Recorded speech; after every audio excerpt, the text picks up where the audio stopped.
What's up, guys, and welcome back to another Halloween special. So back in July, me and my wife traveled down to Estes Park, Colorado, and while we were there, we stayed a couple of nights in the Stanley Hotel. Estes Park is a beautiful place. We had a lot of fun. The hotel was amazing, and of course, it was great to be able to stay in the hotel that inspired Stephen King to write the book The Shining. We've learned a lot of fun facts around the history around when this book was written. It was a lot of fun, one of the best vacations we've ever had. Highly recommended. And while we were there, we thought it would be fun to be able to film a review for the Shining film that was directed by Stanley Kubrick from our hotel room inside the hotel. Now, full disclosure, we are 100% aware of the fact that the Stanley Hotel was not the hotel featured in the Kubrick film. It was featured in the 90s miniseries, but I know that for the Kubrick film, it was filmed somewhere else. But at the time, we had not read the book. Originally, we were planning to do like a book review from the hotel, but we had not finished the book, so we just decided to go ahead and film a review for the Kubrick film. It's a film that we watch almost every year, especially around Halloween.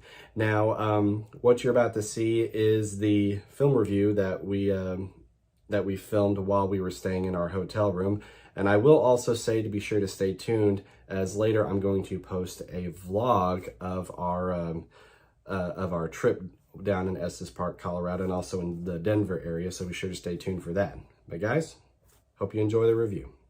Hey guys, what's up, and welcome back to another Halloween special. I'm joined here again by my beautiful wife, Kelsey.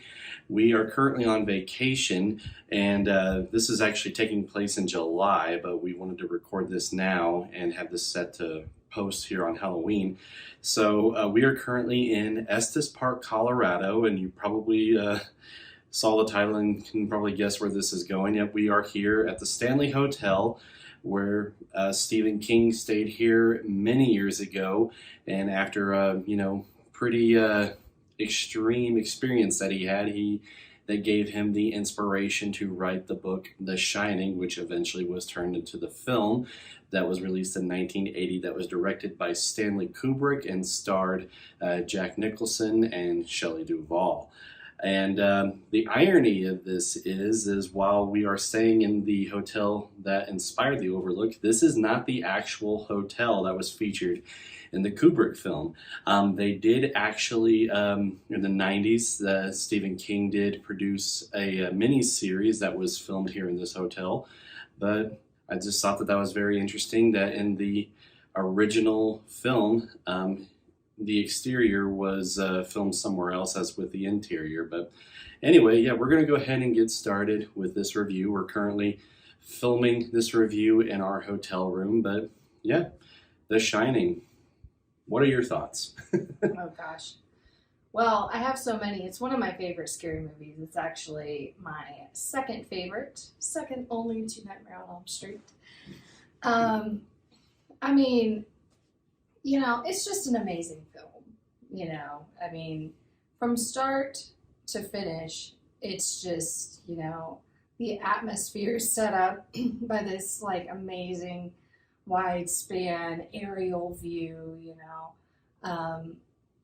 the tension starts when he interviews at the hotel, and then, you can see the tension in the family because of past events that have happened with them, and then the tension just builds, and it's really aided, I think, by the music and all this stuff. But man, it's just it's a masterpiece from start to finish. I love it.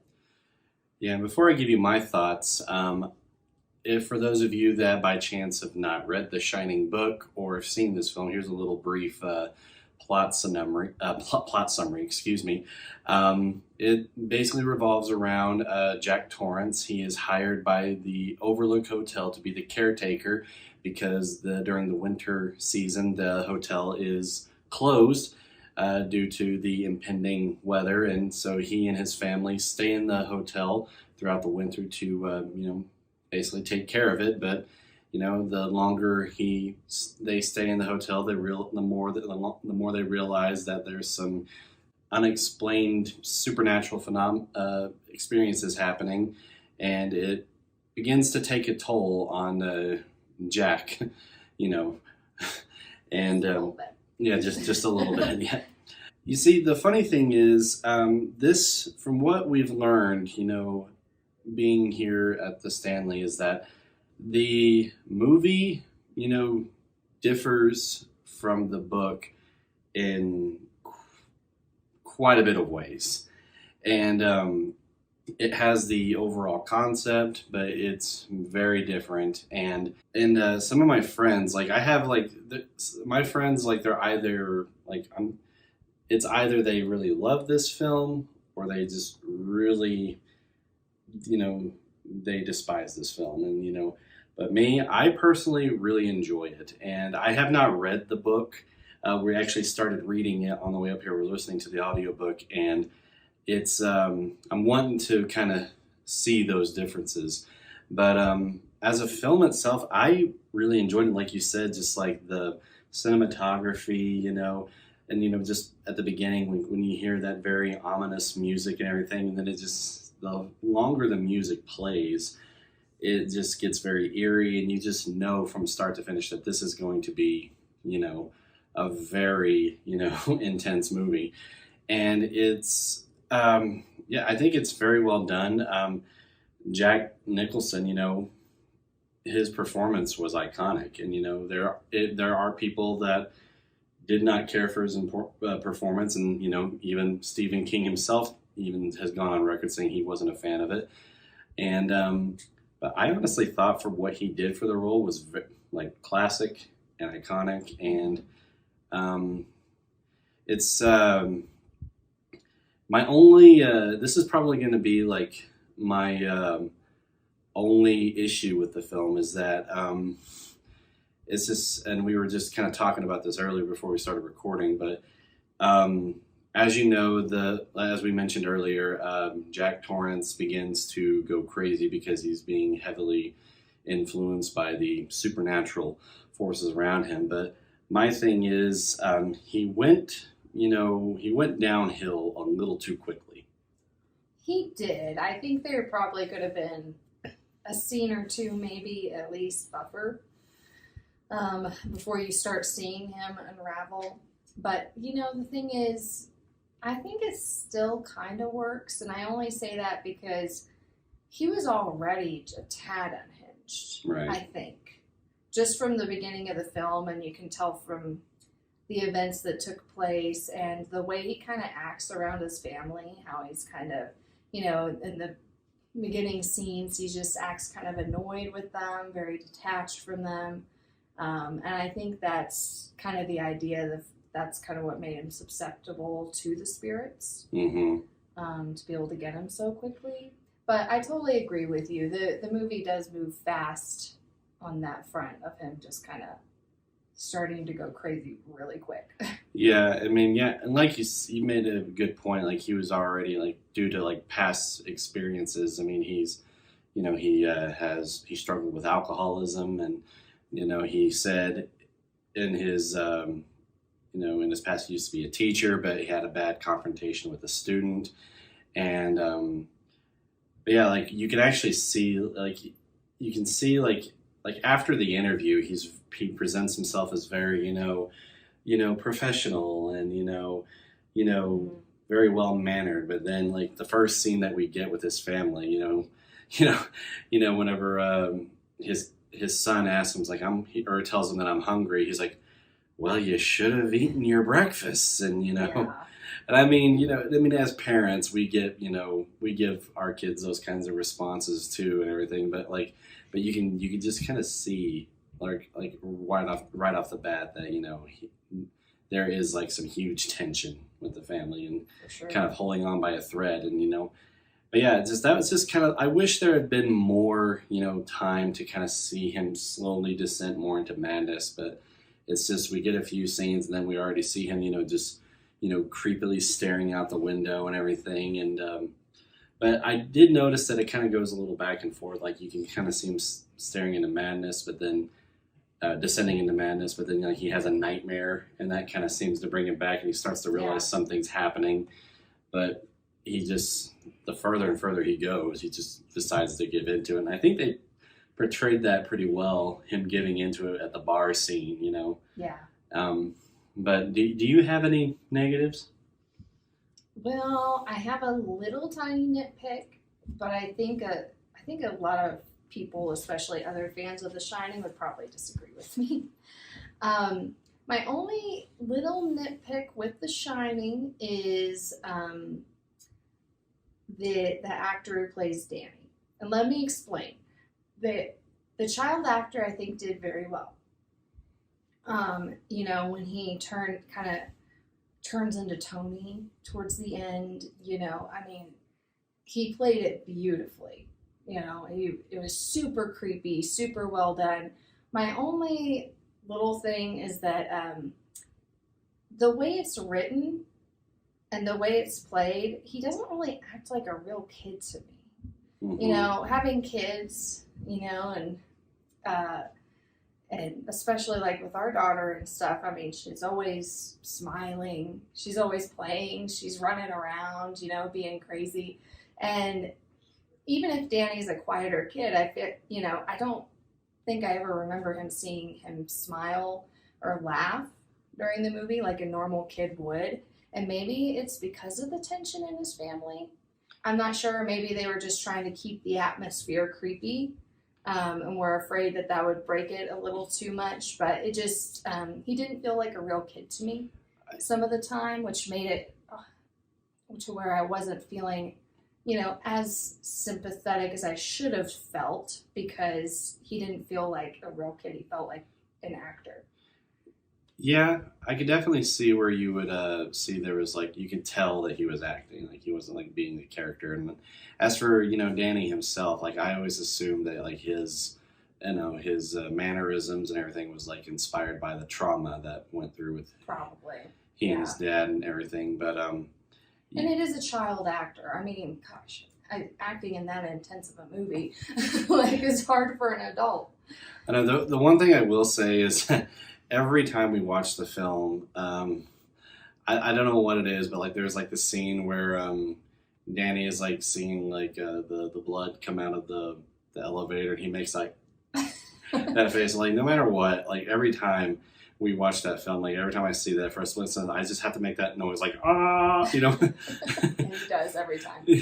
But I know it takes you out of the movie, like it takes us out of the movie, but we still enjoy, you know, watching it nonetheless. But what I will say is like, well, you know, like despite like the couple of flaws that I have with it, you know, this film, you know, has aged pretty well. I mean, yeah. I mean, and those are super nitpicky things, by the way, to even bring up.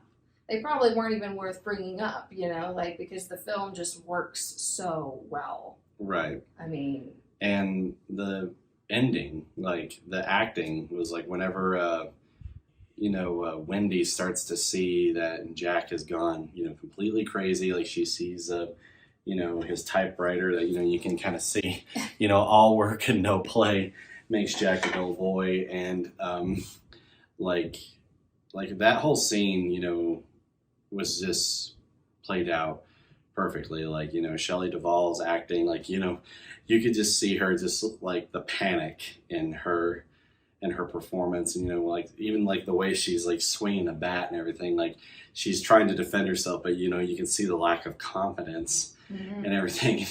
It's just like Jack Nicholson, like just the way he delivers his lines and everything, like they are, you know, creepy and intense, but it's just, you can't help but admire how he delivers them. And he's just like, Wendy, this like light of my life, you didn't let me finish. I'm not gonna hurt you. I'm just gonna bash your brains. I'm just like, golly. You know, and I've seen this movie like a million times, but every time I watch it, I still feel terrified at the end. Like, and I know what's gonna happen. I know it word for word, but it's like something about the way it was done and the performances and Shelley Duvall's sheer, just pure terror. It's just like, I feel scared every time. And I will like to point this out, that every time we watch the movie, it's the scene where, while he's working and everything, like she gets like so wrapped up in that scene that every time where Jack just like yells at her and, basically just says like, if you see me in here, like stay out. It means I'm working, like get out of here and everything. And like every time she always replies with like, just like, you know what, you go get your own dead gum sandwich and everything. I mean, she went in there, she was being nice. She was trying to make sure he's okay, and he tells her to get the F out. I'd be so mad. Yeah. But I think the part where I found was like the most creepy was this where Danny is just like he's like channeling Tony, and he's just like Red Rum, Yeah. Red Rum, like just going around the room while Wendy is asleep and everything, and then it's just like I get chills every time, like the intensity and how he's saying Red Rum builds until when you finally see like Wendy wake up and she realizes like what Red Rum actually means, and then it just like goes like haywire from there. And there has been one nitpick that's not technically mine because I didn't really notice it until people pointed it out, but it's when Jack is like axing down the door.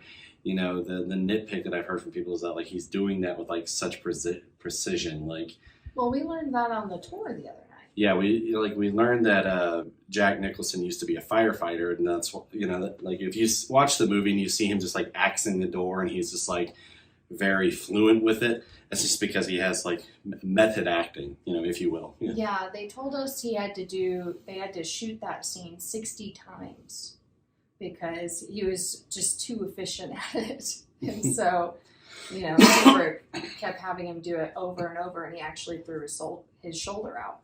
Which, explains, his limping at the end. And, it's just, like, even if that was all acting and everything, it was very, very convincing. Yeah, very. But the film has, aged very well. And to this day, it's a film that me and Kelsey try to watch every year for Halloween. And, by the time this review is posted, we're probably going to have watched it again already. And I will say that I know that Dr. Sleep, the sequel, that was the book, and the film was supposed to be based more off the sequel to the Kubrick film. And I haven't read the book to Dr. Sleep either, but I'm assuming that the book was supposed to be based off was supposed to be a sequel to the original book. Mm-hmm. But it's just, I did like all of those callbacks to the original film in that film. That's just what I was wanting to say about that. But it's a very trippy and eerie horror film. And just what I love about it is that, and this is going to get into a little bit of spoilers if you guys don't want to be spoiled, but just here's your warning. But I love endings in a horror film that make you think and make you question what happened, what does this mean, and because that's what I like about films. It's like I want there to be a discussion personally, like, and this film gives you that discussion. Like there's some hints as to what it can mean throughout the film, like very subtle hints, but so as you know, Jack chases Wendy and or chases Danny through the hedge maze in the middle of the blizzard, and he never finds him. He eventually succumbs to the cold, and he just is found he's just frozen the next day, dead. And but then we get a shot inside the hotel of a picture that is a picture that was taken in the 1920s, I believe it was in the 1920s, but it shows like this big majestic party happening, but right there in the middle of it you see Jack Torrance. And people to this day have been speculating, what does that mean? Do you have any speculation? I didn't know you were going to ask me that. I threw you under a bus there. Yeah, you did. I have tried to come up with an answer to that one for a long time, and I finally just decided I was just going to settle in with the mystery and not try to figure it out. I mean, I don't know. There's that line that says he's always been the caretaker, so I know it has something to do with that line, but I don't know. I just let it be a mystery, I guess. You know, normally I would want like answers, but I kind of agree. Like, it's best to kind of leave that as a mystery because even then it gives you a chance to, you know, have like a fun discussion about it.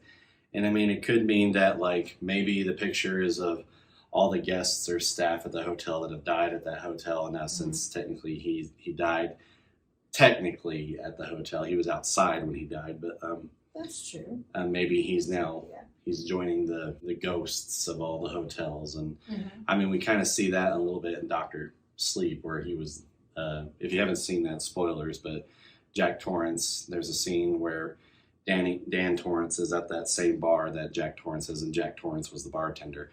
So that was just kind of my take on it.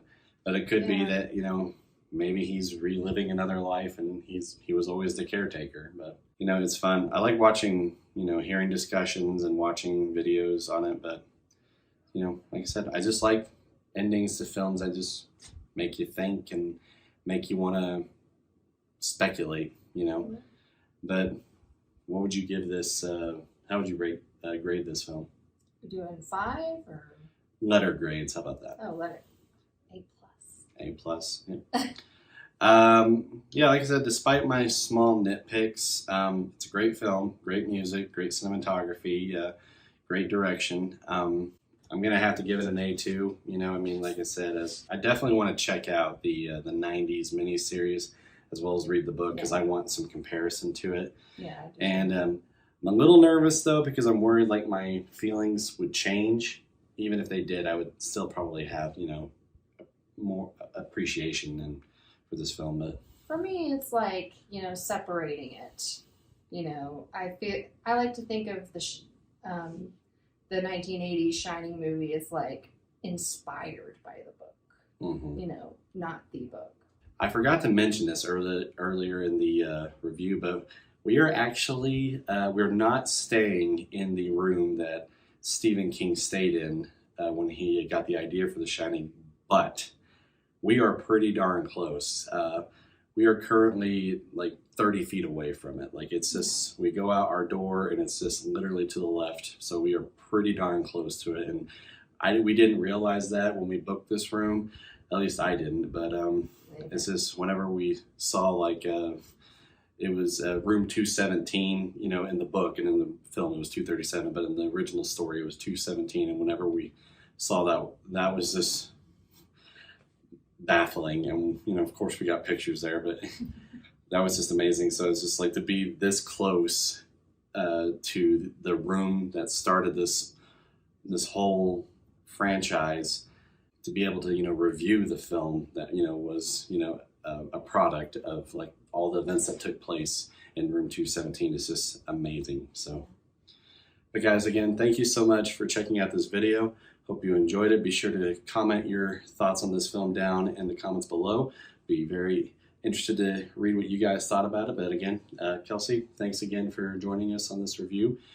And guys, yeah, happy Halloween. And be sure to have lots of fun and be safe out there. And we'll see you next time. Bye.